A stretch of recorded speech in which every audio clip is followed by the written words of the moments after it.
Mr. Sergeant at Arms, open the doors to allow the governor to enter. The escort committee will escort the governor to the dais.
Ladies and gentlemen, Governor J. Nixon.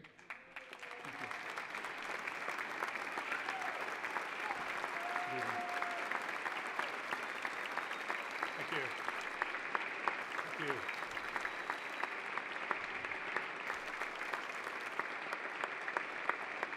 Good evening. Thank you, Lieutenant Governor Kinder, Speaker Deal, members of the General Assembly, judges of the Missouri Supreme Court, state officials, members of my cabinet, and honored guests. I thank God and the people of Missouri for the privilege to serve our state. It would not have been possible without the steadfast support of my family. Here with us tonight is Missouri's First Lady, my wonderful wife, Georgianne.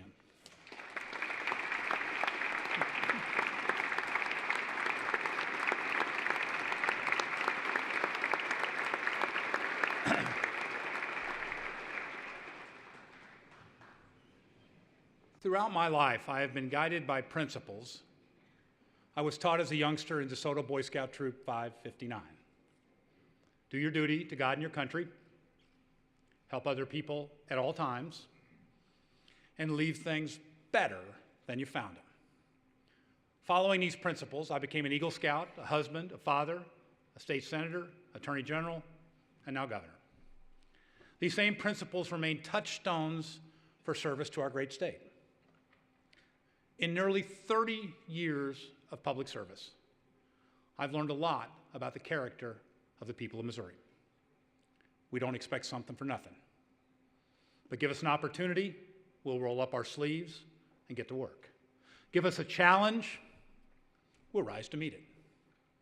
I've also learned a lot about state government. If we're mired in partisanship, not much gets done. But when we aim high and work together, there's much we can accomplish. So let's show the people we serve that we can rise above partisanship, unite, and move Missouri forward. Let's do our duty to God and country to help others and leave Missouri better than we found it, okay? And that means working together.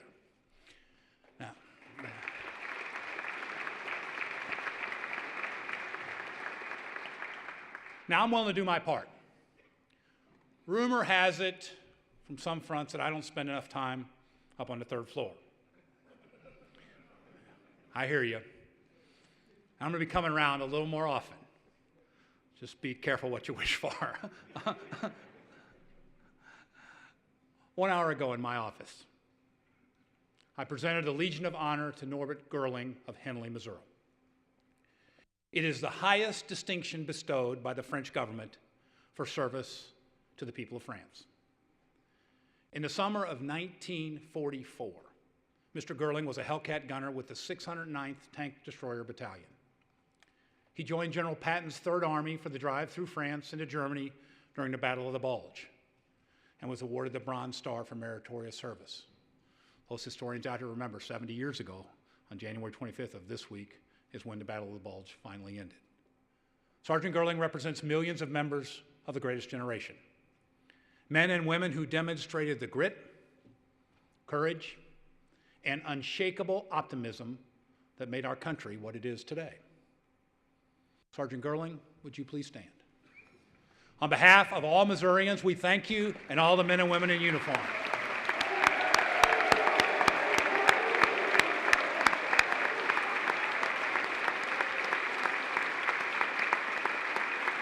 Where's he from? Henley, Missouri. Yeah, 7 years ago, sitting there in France.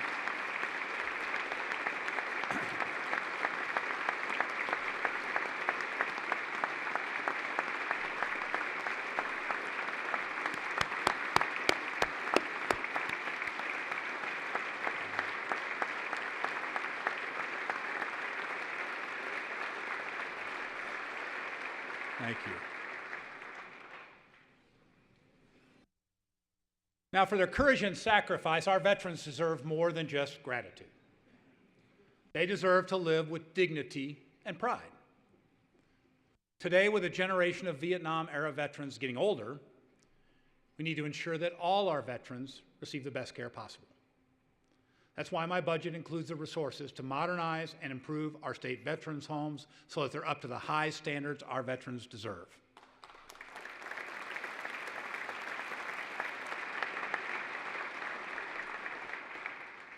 But you know, we need to do more.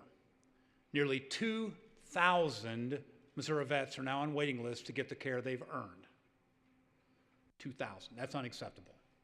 And that's why I am proposing the construction of a new veterans home for these proud Missourians. Yeah.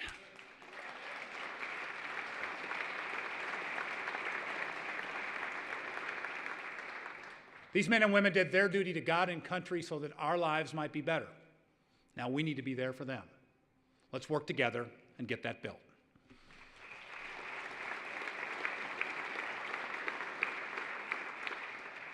Now, the spirit of optimism, that willingness to face any challenge, has always made us special as Americans and Missourians in times of struggle and unrest, like those we saw this past year. That spirit has helped us find a new path forward. And it's the same spirit that has produced some of Missouri's proudest moments over the past 6 years. Together, we led the rebirth of the American auto industry right here in the heartland. Yeah.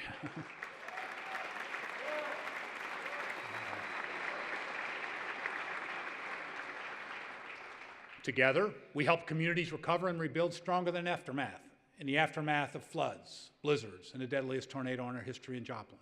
And together, we're moving Missouri forward on a foundation of fiscal discipline and solid economic growth. Now, here in Missouri, fiscal discipline is a value. Okay? We balance budgets, we keep taxes low, and we continue to downsize state government while improving services through innovation.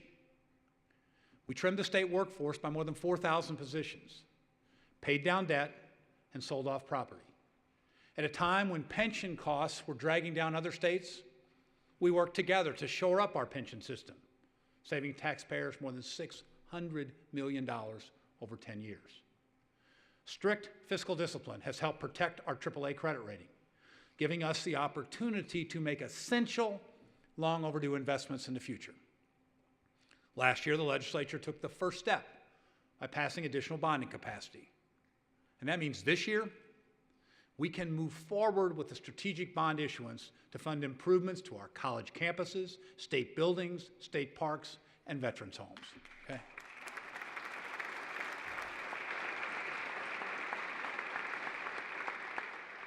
That means more jobs. That means better labs for more students. That means taking care of more veterans. Quite simply, let's just get it done. Now, in the past 6 years, we've made government smarter by embracing technology. From hunting permits to child care provider information, Missourians can now access hundreds of government services from their smartphones, saving time, money, and aggravation. I thank the General Assembly for supporting investments in 21st century technology to better serve our taxpayers. Okay? Thank you, all of you. Technology has dramatically improved the quality of our daily lives, but at the same time, it has created some serious security challenges and a growing anxiety about the safety of sensitive information. From credit card fraud to identity theft to cyber terrorism, there are real and mounting threats to our personal information, financial and medical records, and even our power grid. Hackers are constantly trying to crack security firewalls, targeting government and private companies alike. This year, we will ramp up our cybersecurity efforts by partnering with businesses, law enforcement, and universities to identify best practice, educate the public. Making Missouri a leader in cybersecurity will make our families and our personal information safer, create more jobs in our tech sector, and strengthen our growing economy. It will.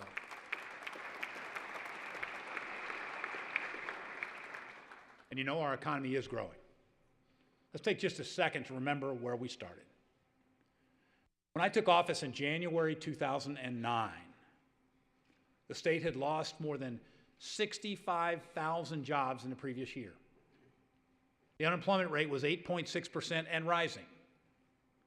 Today, we got the news that our unemployment rate just dropped again to 5.4%. That's good news. Home construction's up, personal income is up, and Missouri employers created more jobs in 2014 than any year since 1997. Okay. Yeah, so.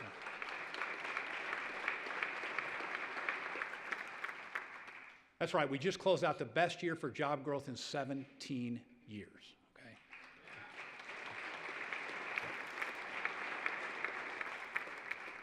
And you know, we're just getting started. The largest economic development project in our history is underway in Kansas City. Cerner's $4.4 billion campus for 16,000 workers in high-tech healthcare. Thanks to the work we did in a special session 1 year ago, Boeing is bringing commercial aircraft manufacturing to Missouri for the first time in its history, putting hundreds more to work in North St. Louis County. Absolutely.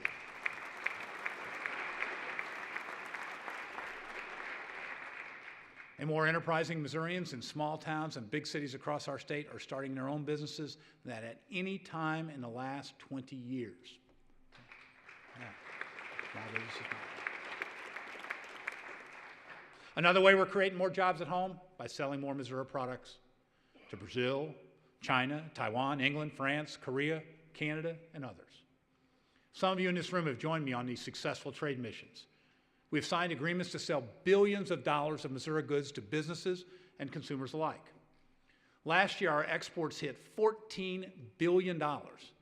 That's $14 billion of made-in-Missouri products going all over the world. Yeah, that's huge.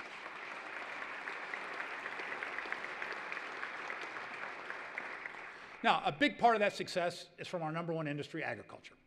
2014 was a phenomenal year for ag exports, from corn and soybeans to rice, chicken, hogs, and turkeys.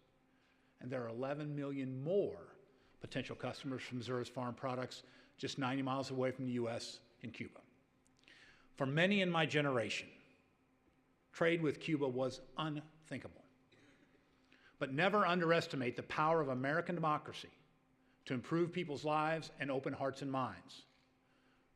Once free markets begin to flourish, freedom will follow. 2 weeks ago, I went to Washington and stood with a coalition that now includes more than 40 ag groups calling for expanded trade to Cuba. In March, I'm heading to Havana with our Director of Agriculture, Richard Fordyce, and leaders of national and state commodity groups to make sure Missouri is first in the door.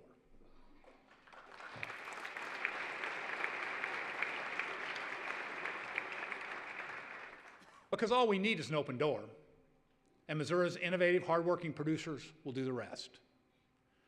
Now, we're also working to bring economic opportunity to our small towns and rural communities by boosting our cattle industry. Missouri ranks second in the nation in cow-calf production, thanks to cutting-edge genetic research and the know-how of our farmers and ranchers. But here's the beef. Nearly all those animals leave Missouri before they're full grown and are finished and processed in other states. That means Missouri is missing out on more than $1 billion in value every year. Now, we need to keep those cattle and those dollars right here in the Show Me State, okay?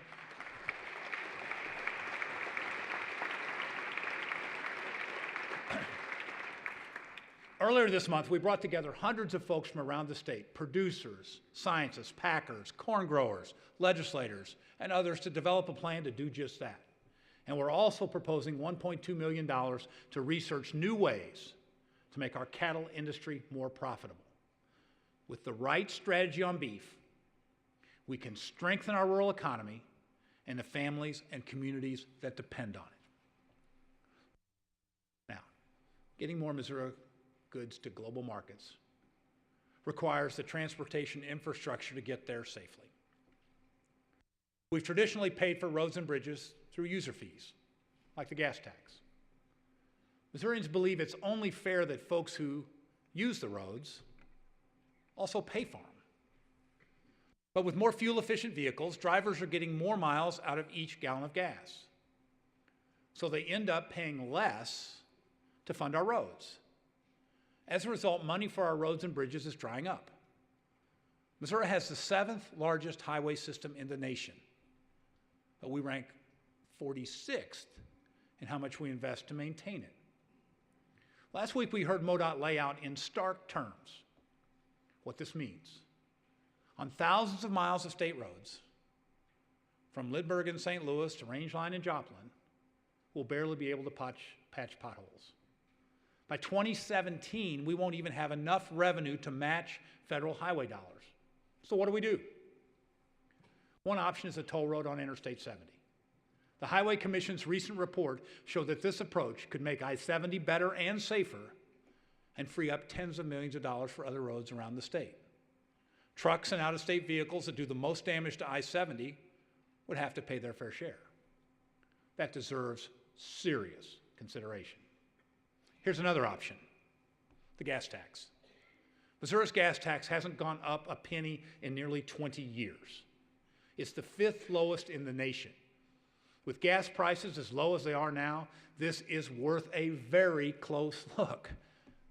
If we want to leave Missouri roads better than we found them, the only thing we can't really do is sit still. This is a major long-term challenge, and this is the time to get moving, now. Absolutely.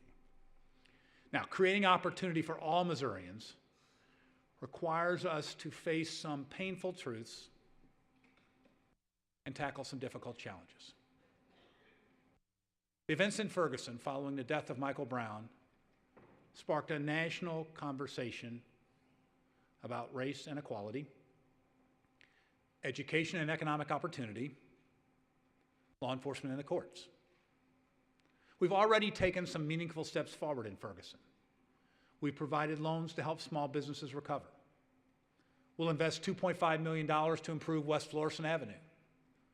I created the Office of Community Engagement, led by former Senator Maida Coleman.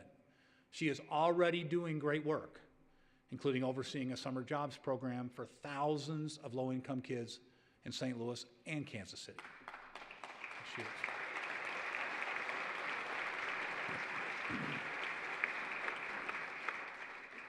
Last fall, I created the Ferguson Commission, which continues its vital work of listening, learning, and evaluating solutions.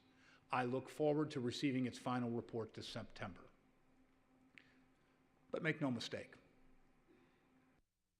the legacy of Ferguson will be determined by what we do next to foster healing and hope, and the changes we make to strengthen all of our communities.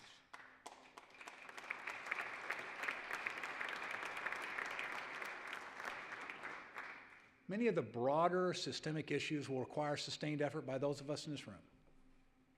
We need to reform municipal courts so that all citizens are treated fairly.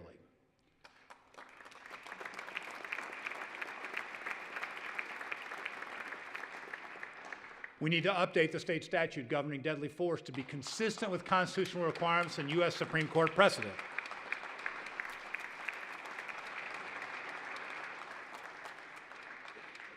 We need to support policies that foster racial understanding and compassion. Okay. We need to create greater economic opportunity and encourage personal responsibility.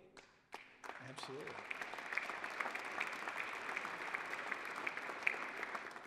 We need to strengthen failing schools and provide access to affordable health care.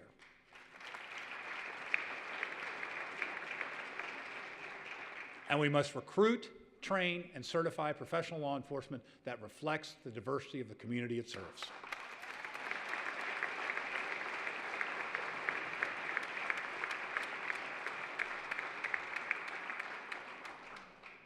The men and women of law enforcement serve and protect in difficult and dangerous circumstances.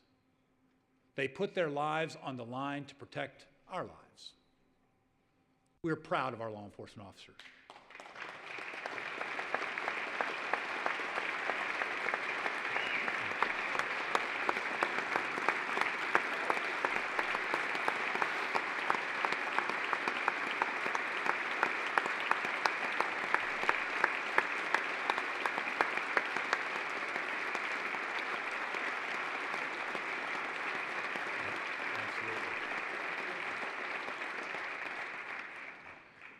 We send them into streets where there is too much violence and too little hope, too much fear and too little trust. But some folks feel that they have to choose sides, them or us, teens or cops, black or white. The truth is, we're all in this together, okay?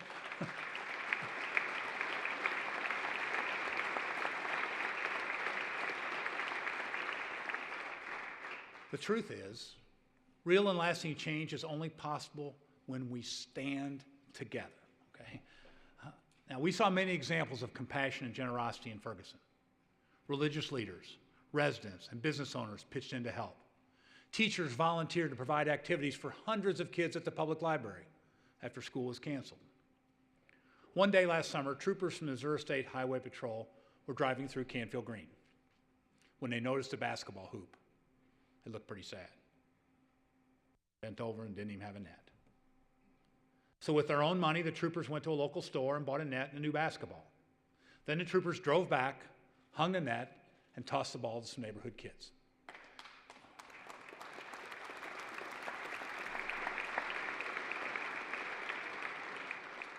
Back on the same street the next day, the troopers saw that a pickup game was underway, and they joined in.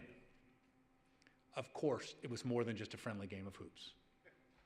It was an opportunity to ease tensions, to begin fostering trust, and to bring about the kind of change that is needed in communities all across America.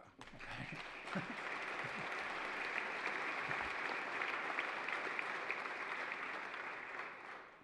As we search for long-term strategies to promote equality and economic opportunity, we don't need to look further than education. Education is the great equalizer, because when every child has a quality education, every child has the opportunity to succeed.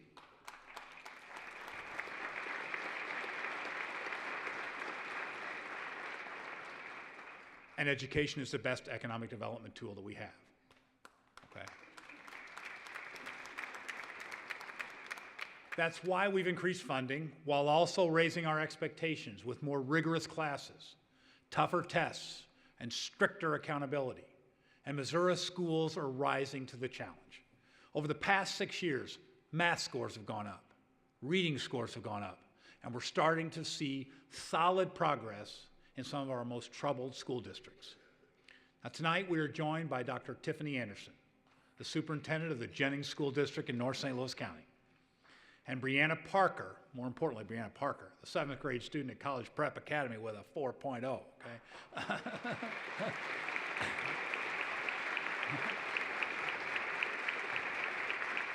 Now, listen to these numbers. More than 90%. Yeah, there we go. Yeah.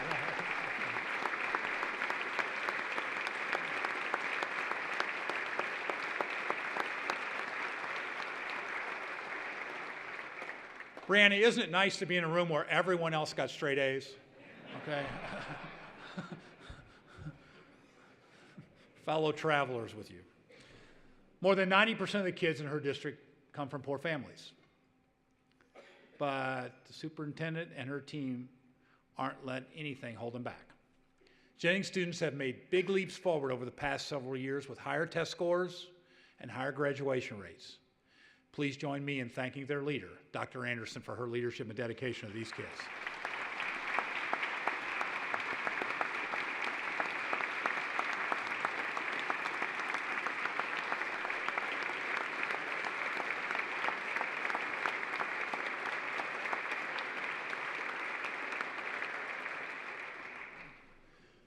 Now, visit communities across our state, and you'll get a sense for how strongly Missourians support their local public schools and their teachers. Last fall at the polls, voters overwhelmingly rejected a wrong-headed attack on public school teachers, with more than 76% of Missourians voting against it. That initiative, bankrolled by a narrow special interest, lost in every single county of the state, okay?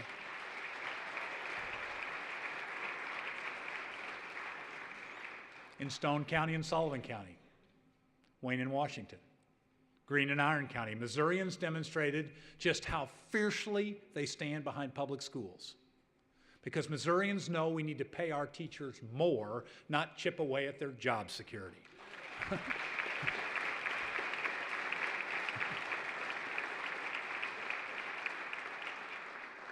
Where our public schools thrive, our communities thrive. And if we're completely honest about where our schools stand, we still got work to do. Because better isn't good enough. Our kids deserve the best. My budget will invest in an additional $11 million in preschool so that more children, regardless of their circumstances, start kindergarten ready to learn.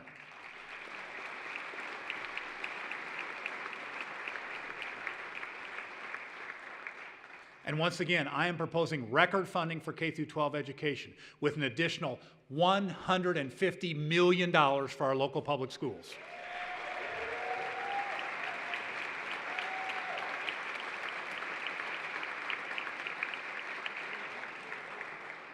That means more technology in the classrooms, smaller class sizes, more hands-on learning, and it also means better pay for the folks who do the toughest, most important job there is, teaching our kids.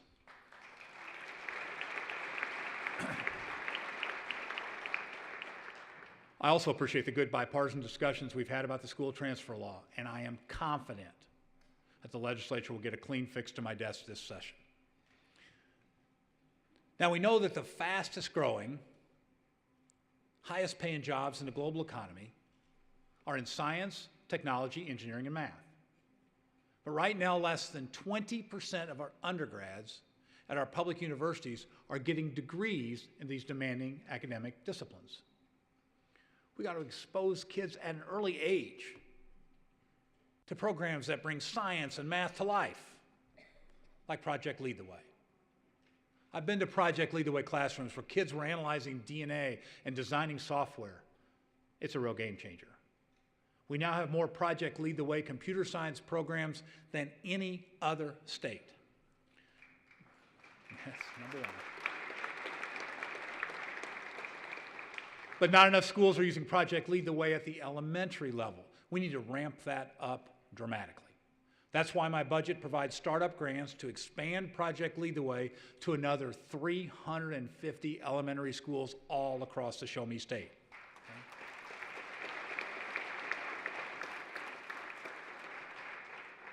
Now, when it comes to higher education, we continue to be guided by our core principles.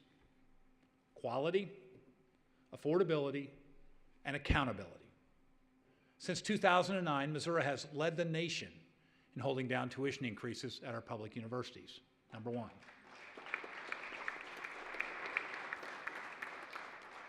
I'm proposing an additional $25 million for colleges and universities based on how well they meet strong performance standards.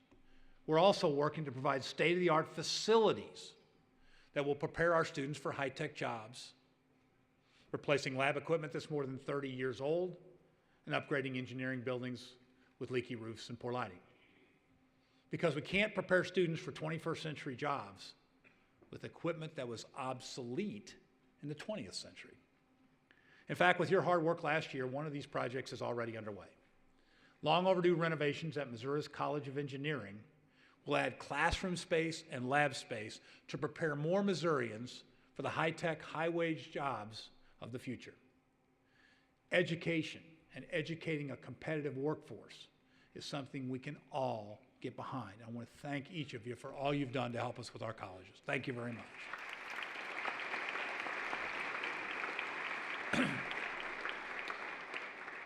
Now, education is key to the economic future of our state, and so are our natural resources. Missouri is blessed with an abundance of fresh water, from the Mississippi and Missouri rivers to our clear-running Ozark streams. We kind of take it for granted. But if you go upstream to the Dakotas, to the headwaters of Missouri, it's an entirely different story. They're fighting over water. They want to divert as much water from the Missouri River as they can, which would leave our farmers and shippers high and dry. Take Kansas. Their latest harebrained idea is the construction of a 360-mile aqueduct to siphon off more of our Missouri River water. We cannot let that happen, okay?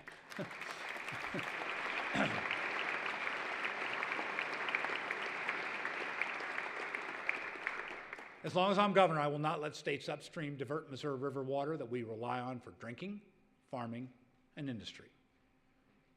Now, we also need to protect the amount of water we have in Missouri, and we need to protect the quality of the water we have in our state. All across our state, drinking and wastewater treatment systems, many built decades ago, are starting to fall apart. If you've ever had a pipe burst in your basement or a cracked main in your subdivision, you know how costly and annoying that can be. That's why my budget this year includes $70 million, funds already approved by the voters and the legislature, to rebuild these aging water systems now and ensure that we leave Missouri waters better than we found them. Absolutely.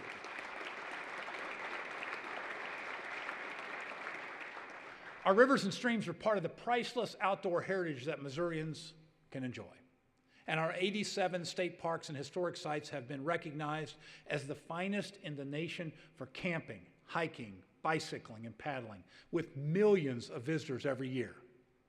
This year is our opportunity to update and renovate our state park cabins and lodges with special attention to preserving the historical structures built by the Civilian Conservation Corps. Now, one of the most iconic CCC structures in our state parks is the bridge at Bennett Springs. It's just one of many special places that we need to preserve for generations to come, okay? Absolutely.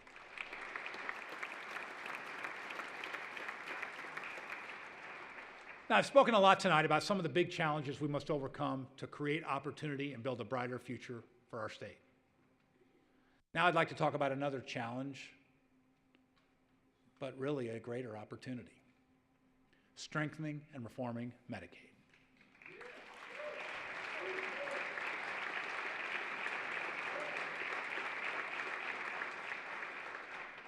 Let me remind you, a lot has changed since last year. Since I stood here last year, Missouri taxpayers have sent $2 billion to Washington. Those dollars are being used right now in other states to reform and improve their Medicaid system. That's $2 billion Missouri taxpayer dollars, and this year there's another $2 billion at stake. If we keep standing still, That's $4 billion Missourians will have lost to other states by the end of the year. Across the country, people are moving past the politics. Republican governors in Arizona, Iowa, Michigan, New Jersey, New Mexico, Nevada, North Dakota, and Ohio have already strengthened Medicaid in their states. Since last year, even more Republican governors have come forward with Medicaid proposals. Utah, Tennessee, Indiana, and Wyoming. Even the Republican governor of Alabama has indicated he may join them. Many states are pursuing innovative reforms, demanding personal responsibility, encouraging work, absolutely, encouraging work and cracking down on fraud. And they're using our tax dollars to do it. And where our tax dollars have gone, healthcare jobs have followed. States that have strengthened and improved Medicaid have had 3 times the growth in healthcare jobs as states that haven't. Hospitals are often the largest local employers in our communities. But jobs in healthcare, which comprise 1/6 of the jobs in our total economy, aren't growing like they should. In fact, in the past year, thousands of Missouri healthcare jobs have been lost. Hospitals and clinics have closed. And if we don't take action, more will follow. Last summer, an official warn notice was sent to our Department of Economic Development from the CEO at Ozarks Community Hospital in Springfield about impending layoffs. The CEO explained that his hospital was going to cut 60 jobs in Missouri, but hire 62 new workers across the border in Arkansas. The CEO wrote, and I quote, "The reason we are hiring in Arkansas and laying off in Missouri is that Arkansas chose to expand Medicaid, and Missouri did not. I fear that Missouri will never recover the ground it is now losing statewide as a result of political posturing." End quote. Folks, this is real. The time to move forward is now.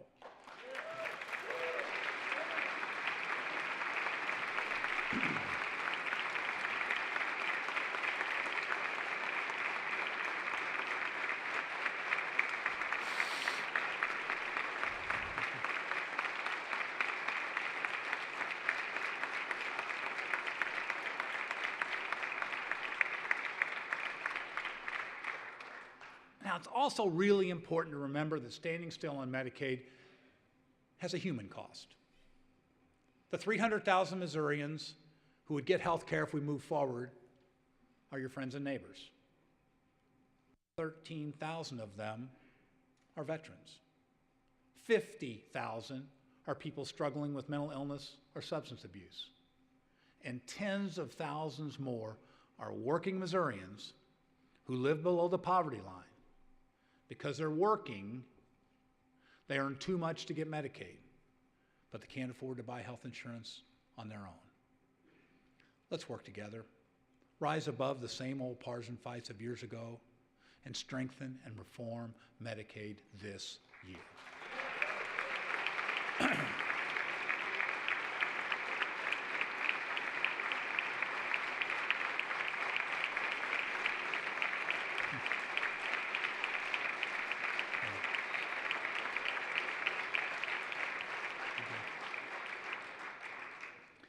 You know that when we work together, we can make a real difference.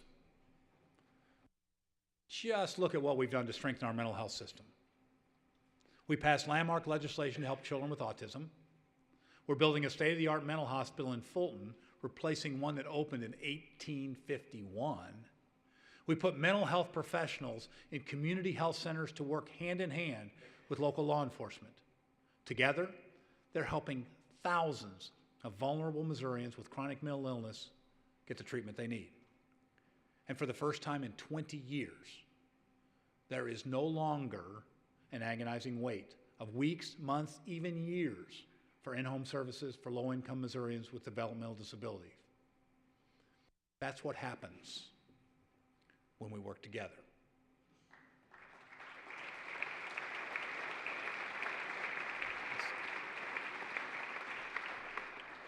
Now, those of us in state government understand its role in protecting the vulnerable preserving the peace, fostering greater economic opportunity, and educating our children. And yet many Missourians have grown cynical about state government's ability to help them better their own lives. That's because they believe the system is rigged against them, favoring the wealthy and the well-connected while ignoring hardworking folks who drive trucks, wait tables, stock shelves, folks just trying to make ends meet.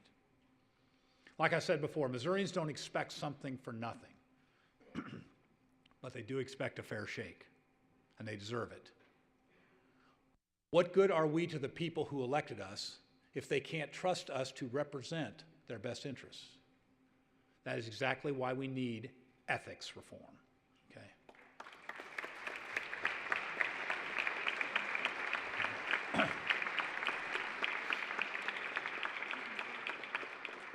I've talked about it right here every year I've been governor. We have the weakest ethics laws in the nation. It's not fair, it's not right, and you and I know it. Every day we don't act, the public's confidence in us continues to erode. No more excuses. Let's get a meaningful ethics reform bill to my desk this year.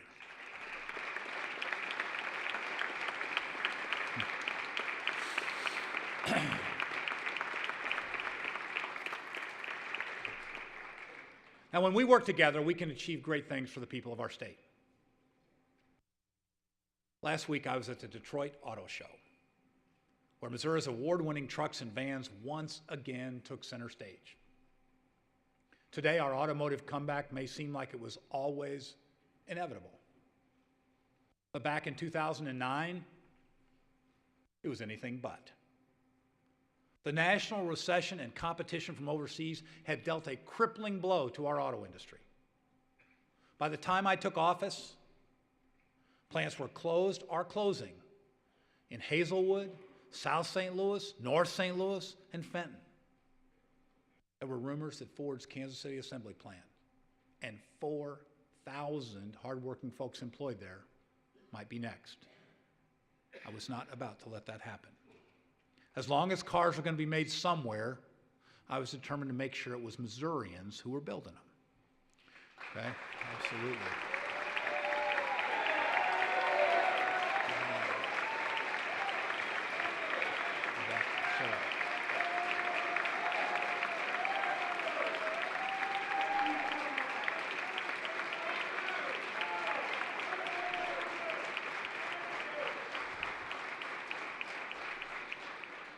Now, the first executive order I signed was to create an automotive jobs task force. We also ramped up our investments in workforce training. But to secure the future of next-generation automotive manufacturing in our state, we had to do more. That's why when we couldn't get it done in regular session in 2010, I called a special session to pass strategic, fiscally responsible legislation that would ultimately pull our auto industry back from the brink. And when it passed, I signed it right there in Clay Como with the hardworking men and women at Local 249, okay?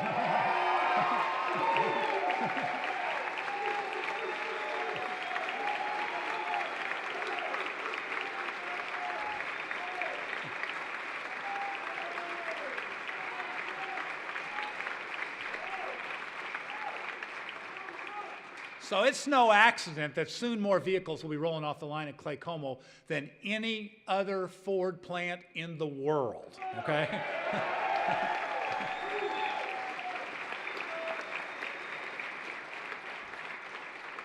It's no accident that General Motors plant in Wentzville continues to expand and build the award-winning Chevy Colorado and GMC Canyon.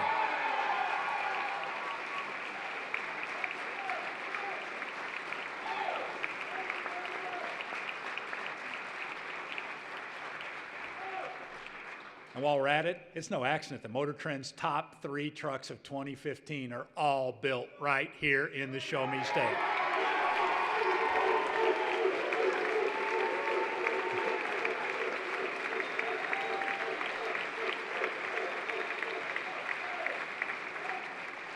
Ford, GM, and more than 60 automotive suppliers have invested more than $2 billion in Missouri since 2010. You think bringing auto manufacturing back to the heartland was an easy lift? It wasn't. It required passage of 2 pieces of legislation during that special session, and one of them passed by just 2 votes. Many said it wouldn't get done. They were wrong. Okay? There were 24 members who voted for both bills who are still serving in the legislature today, including then Speaker Ron Richard,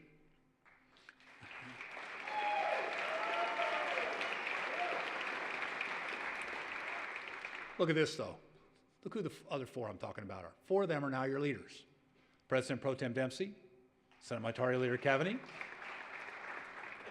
House Minority Leader Hummel, and Speaker of the House John Deal.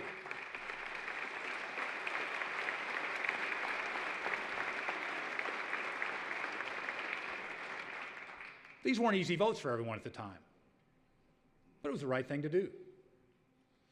So the rest of y'all around here, you want to get in leadership and get ahead? You got some good examples there, okay? Do the right thing. Reach across the aisle. Together we can do great things for our state, okay?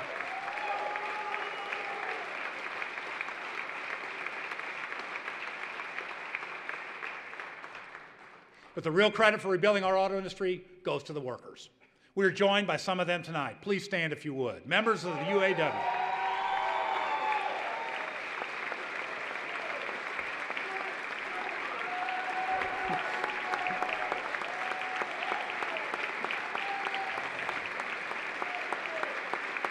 Today's high-tech vehicles are not your parents' trucks and vans. Building them takes a level of skill and craftsmanship that is just extraordinary. You guys, you build the strongest, toughest vehicles in the world, and you're making the Show Me State the national leader in automotive excellence and innovation.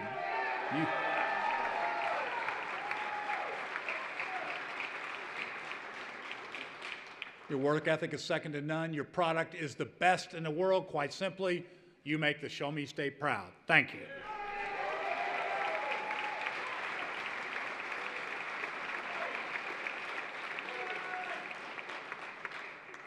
Think about it for a second.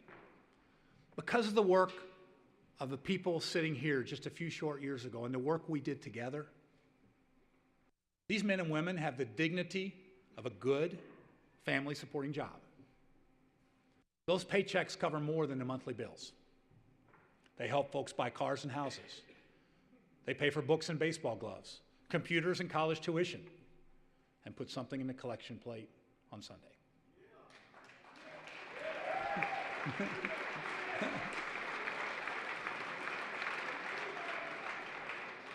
Specific shout out to Representative Pearson.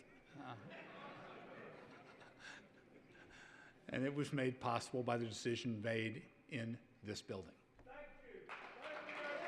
Yeah.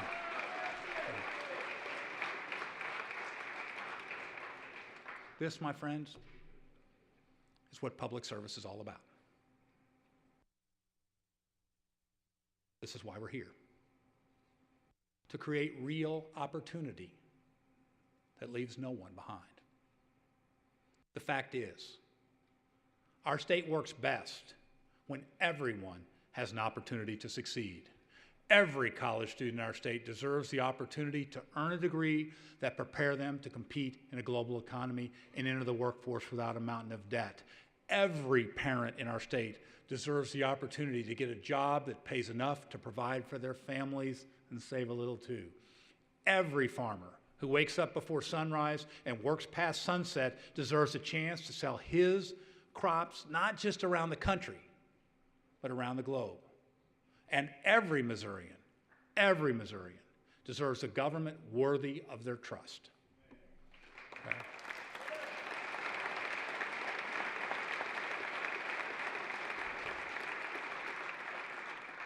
That's what's expected of us.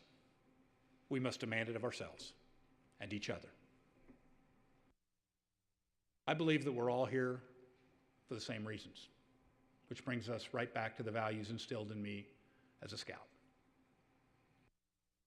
To do our duty, to God and our country, to help other people at all times, and to leave things better than we found them. Working together, we will build a stronger Missouri for everyone and leave our great state a better place than we found it. Our time is short. Let's make the most of it. Thank you, and God bless.